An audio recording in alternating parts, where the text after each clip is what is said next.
eske biramaze kugushikira mu buzima ukitangaza, biramaze kugushikira urashobora kwitangaza positivement canke negativement, biramaze gushikira ugakora ikintu utari wibaza ko ukora, ko hari igihe bishika par exemple ugakora ikintu utari wibaza ko vy'ukuri woshobora gukora, ushobora kuba ari ikintu ciza siko, ariko ushobora no gukora igafu utari wibaza ko wokora, canke biramaze gushikira ukagira novuga ngo ivyiyumviro ubibaza uti ibi bintu je ndiko ndavyimvira habaye iki bigenze gute siko, canke biramaze gushikira ukagira icifuzo uvuga ngo mon Dieu qu'est-ce qui m'arrive, uravyumva.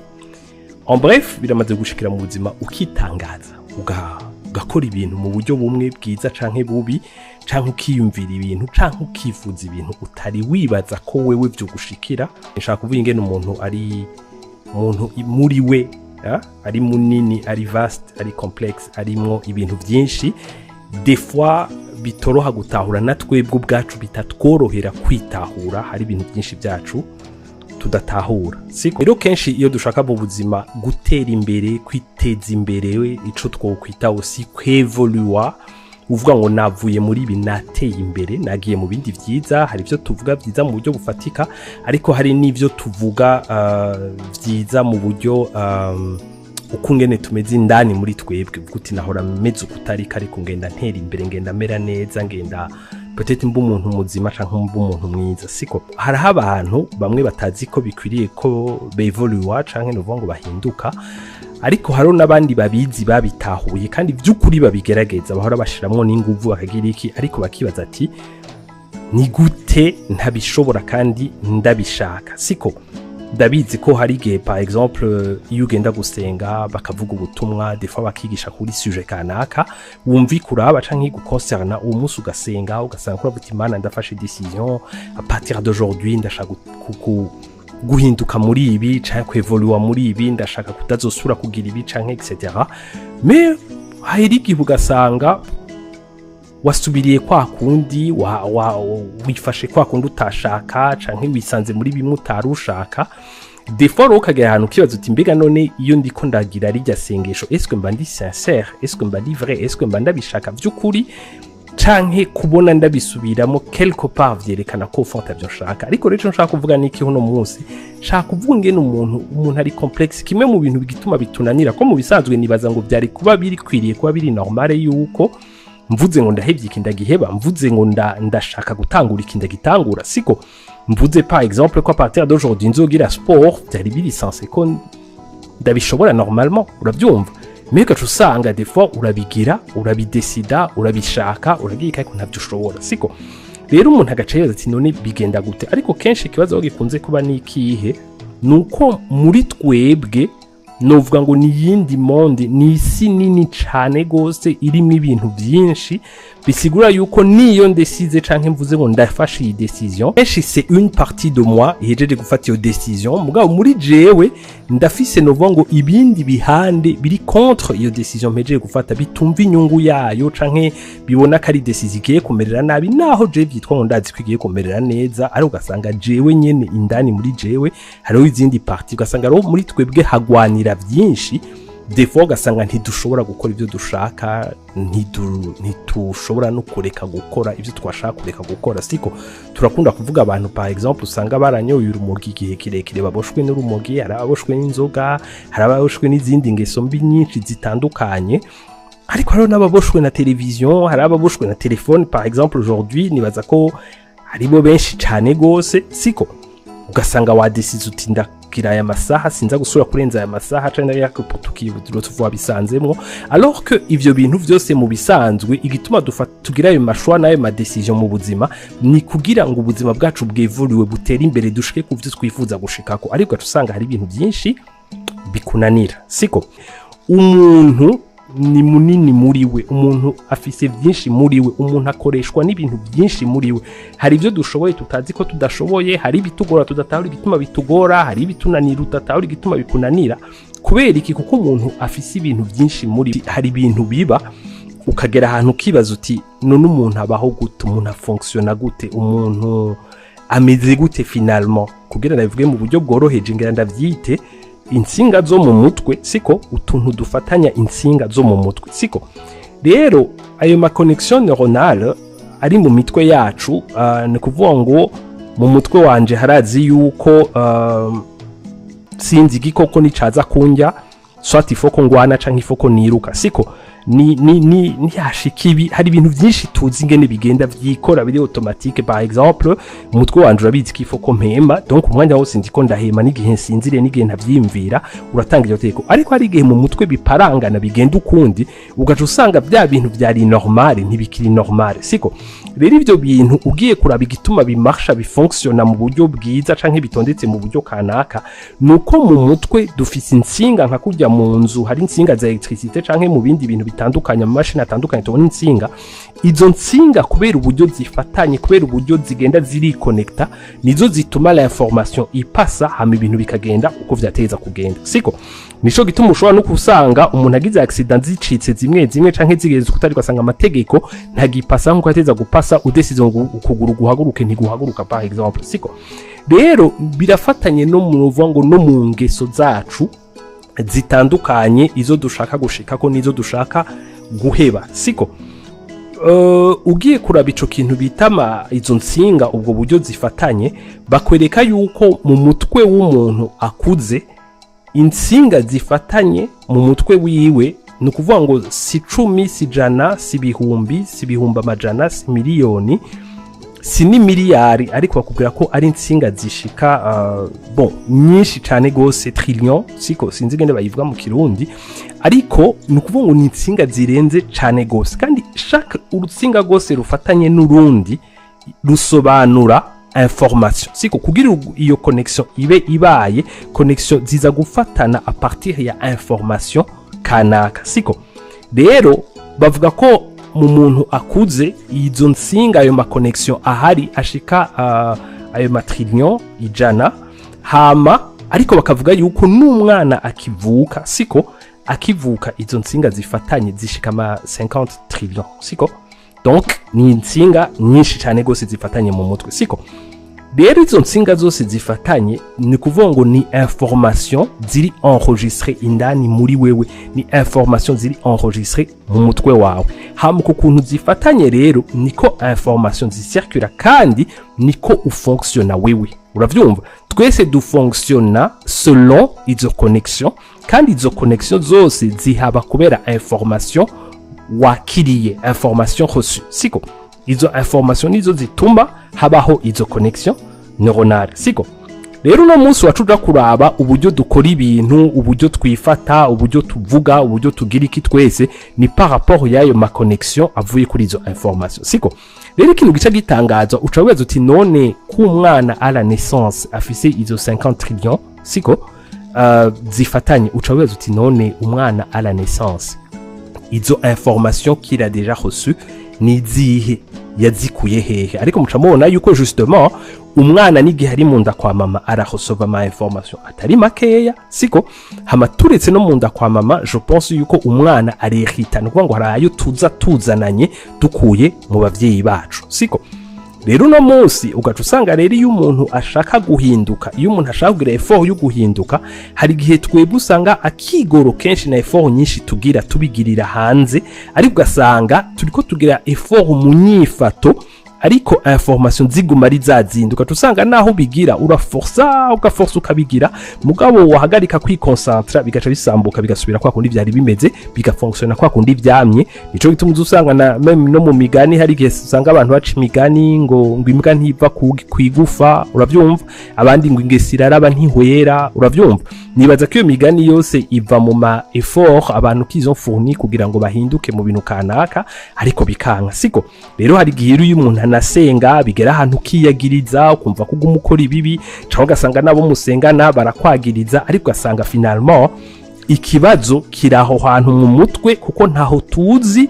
beshi ntaho tuzi, ntituzi ninge nivyo bintu bifunctiona, n'utu information n'utwukura ahantu hamwe hamwe à gauche à droite, ari ugasanga biragoye siko. Kandi ayo ma information nayo ma connexion uko ahinduka niko wisanga ufise capacité zo gukora ibintu, zo gushobora ivyahora bikunanira, zo kuheba ivyahora bikunanira guheba, no kushika kuvyo wahora unanirwa gushika ko indani muri mwewe. kubera iki? kuko iya ma information y'indani yahindutse, hama za connexion, parce que ku bantu biga kuvyerekeye cerveau barabona ko izo connexion zirahaba, ariko à un moment kubwo haji yindi vérité, izo information ashobora kubona habaye déconnexion entre insinga zari zifatanye, hama hagaconnecta izindi nsinga zishaje, siko ni jambo Imana igucommunica, siko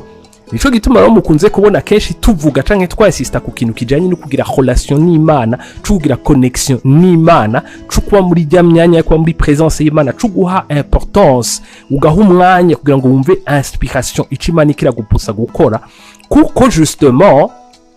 ijambo riva ku Mana bikadekonekta ibikwiriye kukudekonekta. Hama jewe connexion zindani muri jewe zituma fonctionne uko fonctionna ni information naronse. Rero hacaza ikibazo muri izo information naronse, mbega ubwa mbere eske harimo ukuri nukuhe? Hama ukuri kungana gute? Uravyumva? None nimba naronse 80% y'ibinyoma nkaronka 20% peut-être y'ukuri, siko c'est normal ko mu buryo jewe fonctionna n'uburyo nzokwevolwa mu buzima, ico kintu kizombera handicap en fait. Uravyumva? Kizombera ubumuga. Uravyumva? Ariko rero iyo wumva ijambo riva ku Mana, c'Imana iri kiragukomunika, iyo wumva un message Imana iguha, iryo jambo justement rirafise ububasha bwo kwinjira indani. Kuko tugerageje twe ngo tubihindure bisanzwe n'imitwe yacu, arige tugerageza ugasoma ibitabo, ukumviza ama message atandukanye, ukagira iki, ivyo vyose birafasha, siko kwiga no kwinforma biradufasha bien sûr. Tusanga rero no munsi kubera yuko haje ama connexion neuronale mashasha, ni kuvuga ngo niko guhinduka, ugenda uracika uwundi muntu. Kera wari umeze ukumeze, kera wari ufite ama défaut, kera wari umugaye, no vuga ngo mu mutwe mu buryo bitandukanye. Kubera iki? kuko kenshi umugaye bijanye na information waronse. Nico gituma muzosanga par exemple aujourd'hui nko muri coaching par exemple, bagiye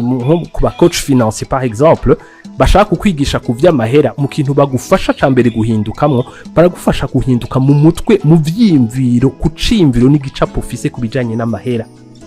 Kubera iki? kenshi bavuga ko kenshi dufise ivyo twarazwe, siko tuyakonsidera peut-être turehita façon y'ukuyabona na relation dufitaniye nayone, siko ukamengo na karimbi ko kutarengana.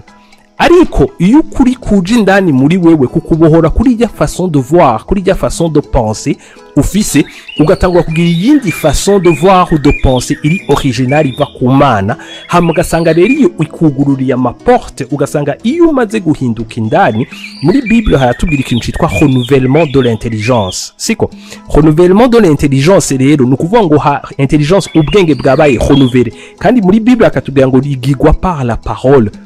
Mais c'est pas juste la parole ou asomya, ariko ni parole iri révélée, ni parole que tu as reçu, tu as vraiment compris wayitahuye en fait. Uravyumva? Rero ugacusanga rero amajambo Imana itwinspira aza muri twebwe tukayahishurirwa, tukayatahura, akahonouvera notre intelligence. Hamuko intelligence igendira aba honouvera mu domaine atandukanye, niko agenda araza ama changement mu domaine atandukanye mu buzima bwawe. Par exemple ugasanga haraje changement mu vyerekeye ama finance nkuko nabivuze, ugasanga haraje changement mu vyerekeye ama relation, uravyumva? Ugasanga haraje changement muri façon de voir mu buryo bwinshi butandukanye. Haro nk'umuntu par exemple usanga yaramaze kwishiramo ngo je ngo abantu bose baranyanga. Eske n'ukuri? Sukuri. Mugabo kuri we niko kuri yemera, niko kuri yakiriye. Uravyumva? Rero ko yamaze kukwakira, nuko ngo ni yagiye kuba en relation avec les gens, ni yagiye guhura n'abandi bantu, ni yagiye d'avance afise l'information ko abantu bamwanga. Rero aza kurondera inconsciemment amasinya amwereka ko abo bantu bamwanka, kandi araza kuyaronka naho atari amasinya ya kweri, ariko wewe araza kuyaronka ama preuve, siko ugatusanga rero azokwamagira imigenderanire mibi n'abantu, kandi iyo migenderanire mibi azokwama yimvira ngo iva ku bantu, ariko ntatahure ko hari ikibazo n'ubumuga afise indani muri we, siko rero natwe kenshi muzorabe ni kenshi twagiriza ibintu abantu benshi. Ibintu vyanje ntibikunda kuko bajya batanteza imbere, ibintu vyanje ntibicamo kuko bana kabagize ibi, ibintu vyanje ntibigize iki kuko abana babagize ibi. Turafite ibintu byinshi dutanga comme excuse, siko ariko ndashaka kukubwira ngo uri kiremwa kiri special caremwe n'Imana kandi iyo Mana ikabitapfuye ikihari iri ku ruhande rwawe peu importe ivyo abantu bogira urafite capacité indani muri wewe zo kuja kure no gushika kure ahubwo ikicishe sabo bantu sizo situation ahubwo wishwe na ta façon de voir les choses n'uburyo wiyumvira n'uburyo uraba ibintu rero turakeneye cyane gose ko haba impinduka indani mu mutwe wacu indani mu vyimviro vyacu indani mu bwenge bwacu indani mu buryo tubona ibintu serekeye meditation ku jambo wumva Imana irikira kwa inspiramwo uravyumva ariko ntusuzugura ijambo Imana irikira kwa inspira hama iryo jambo rifate rero uririmbureko kuririmbura ko nukuva ni kugibaze kugibaza ibibazo rimedite girabisheko wibaza uti mbega ibi bisigurika mbega bisigura ko medeye mbega Imana ishaka kiki mbega nuko uribaza ibibazo ndakunda kubabwira n'abantu muri Bible bari bajije ibibazo Maria bamubwiye ngo umumareka amubwiye ngo uzovyara Yesu ntiyashaze avuga ngo amen no yavuze ati jewe novyara gute ko ntarigera menye n'ubwo ngo yarabajije ibibazo siko natwe rero ako kajambo wibazako ntugasuzugure ntukaneglige kuko akonye nuko urasuzugura niko kari sense gufata imfuruka y'ubuzima uri kurubaka siko kamediteko muri meditation y'ijambo warose niho haza icitwa revelation niho haza gutahura niho haza guhishurirwa kandi ikintu wahejeje gutahura no guhishurirwa nukuvuga ngo tu as reçu wacakiriye kuko kwakira ni nka kugenda kunda kubivuga ushobora kubwira umuntu uti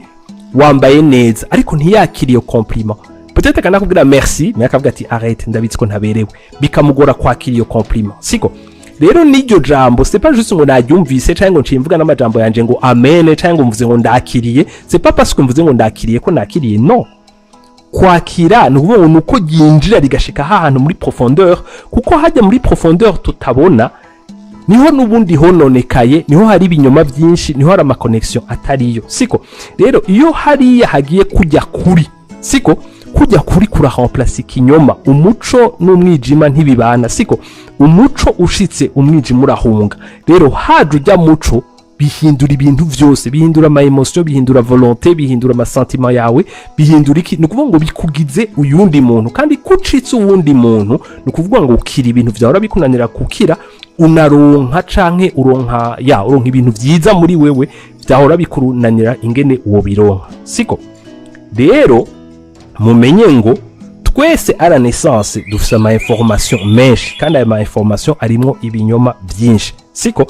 ariko Kristo nukuri kandi Kristo mwibuke ko ni Imana iri ndani muri twebwe siko ni naco gitwa muzobona Bible itubwira ngo marcher selon l'esprit uravyumva ngo pana la chair siko la chair justement niyo partie dusanzwe twese niko tubayeho tumarcha selon la chair nuvuga ngo nayo ma connexion tu fonctionne ariko Bible gati du conseil ngo cette fois-ci reka ku marcha selon ivyo marcha selon ijya inspiration iva muri esprit yawe marcha selon kijya kintu Imana iri kiravugana nawe marcha selon kijya kintu Imana iri kirakubwira niba bikora uzosanga uri gutahura ibintu bishasha uzosanga uri kucika uwundi muntu muri façon yo gutahura no kuraba ibintu kandi iyo ucitse uyundi muntu c'est normal que u fonctionne autrement ko tuwe kintu kitwica dushanga duhindura ibikorwa tuve mu bikorwa bibi tuje mu bikorwa ariko mu mutwe tugume tumeze uko twari tumeze ngume mpfuye mu mutwe ariko ntangure gukora ibikorwa vyiza ntibikunda kuko jewe ivyo nkora biripuse n'uyu mutwe wanje siko rero ifo ko uyu mutwe wanje habaho changement habaho renouvellement siko uko wononeka ya mafuti yawe n'ibindi ntiwaheze yose sikuvuga ngo byaraheze no birashoboka kucika muzima siko ariko tangura wige guha importance inspiration iva ku Mana fata umwanya wo gusenga fata umwanya wo kuyivugisha fata umwanya wo gukonsidera ico kintu umva kiyo kira tuma umutima wawe uvuti wow hari kintu numva ko kije nka inspiration siko hama kirimbure ko rero ntuca wiruka juste ngo nakironse no ciyumvire ko kuko muri wewe ufise ibintu wakiriye nk'ukuri bigwanya ukukuri guhejeje kuza mu mutima wawe byinshi bipinga ariko uko bihuza n'uyu muco uko bihuza n'ukukuri uhejeje kuronka ukukuri kugenda kuravyelimina hama kukaganza muri wewe kuganje muri wewe kugagushoboza gukora ibintu byinshi emera kumva no guha agaciro icimana irikira kubwira kugira ngo bihindure uburyo ubona ibintu n'uburyo wiyumvira hamucika uyundi muntu ube capable yo gukora ibintu bizogushikana ku migambi ikomeye Imana yaremeye ubuzima bwawe Imana ni nziza Imana iragukunda Imana ifite umugambi mwiza ku buzima bwawe kandi uko wibona uko ariko kose umenye ngo Imana yaremveshije mu buzima bwawe, hari ubutunzi buri muri wewe udakwiye kuva kw'isi.